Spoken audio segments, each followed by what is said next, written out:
While the fighting season in Afghanistan is coming to an end, civilians and Afghan National Security Force casualties are still pouring through the trauma clinic at Forward Operating Base Wilson nearly every day. ANSF, local nationals, that's 95% of our work here.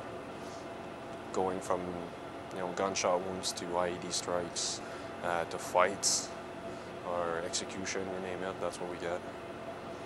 The attacks are often close by, so close, in fact, that the medics often know when they're about to see a surge of patients. When you get a firefight somewhere, like close to our area, anywhere on the road here, it's easy. Once we hear a boom or something, that's when we kind of listen up on the radio. So you can always tell, usually by the explosions, when we're going to have patients. It's usually kind of a good indicator, which is almost daily here.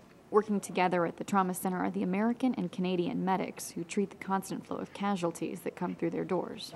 The summer was very busy, and even up to now, we've had days like this where nothing's going on, and then 5 minutes later, we can have 10 patients. Well, like how busy this FOB was, nobody could expect it.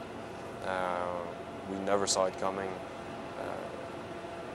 Mid-June, July, and the first week of August were the worst.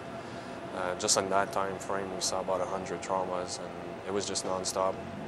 The Canadians are in the process of handing over the clinic to the Americans as the U.S. Army takes control of the base and surrounding area, but the high tempo allows for daily side-by-side transition training.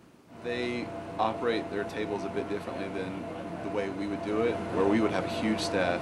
They have 2 medical personnel and then like their soldier first responders on the tables, where it's not something we would do in our aid station. I mean, we have them in their training, but they use them extensively here because they're so short-staffed.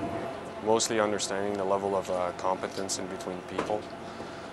It's a little difference between us and them, but it's not that bad. You adjust quick and you get to know what they're capable of. Many of the Canadian medics have already started leaving the FOB to head home, and a much larger American contingent, triple the size of the Canadian staff, is now staged in their place to handle the large number of patients that pour through the clinic doors. While the medics hope the colder weather will bring a slowdown to the hefty casualty load they've been seeing, they're staffed and prepared to give their patients the best possible chance for survival. Marine Sergeant Ashleigh Bryant, FOB Wilson, Afghanistan.